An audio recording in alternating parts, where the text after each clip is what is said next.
kung pakiramdam nyo is hindi nyo gusto, basically, kung hindi nyo gusto guys, kung hindi nyo gusto yung nakikita nyo, you have all the power to exit.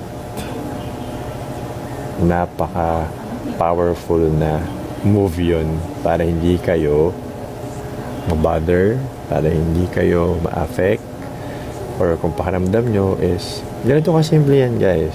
Like if you watch my live and you feel na toxicity yung napapanood nyo sa live ko, toxic yung napapanood nyo, why will you let yourself indulge in toxicity?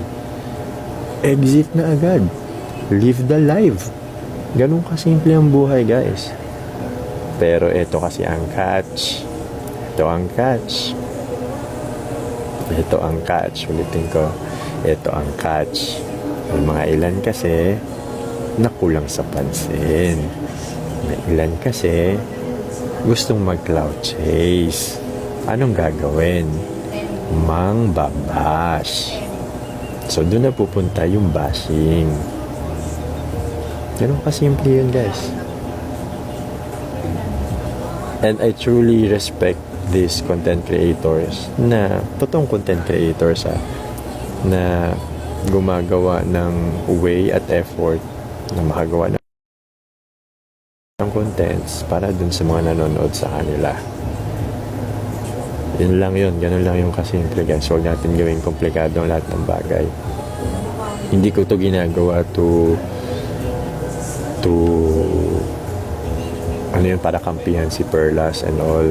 Kasi kung ako yung tatanungin nyo, nakadaan na ako sa, marami ako nadadaan ng mga content creator dito. And ilang beses ko na nakita yung content ni Perlas.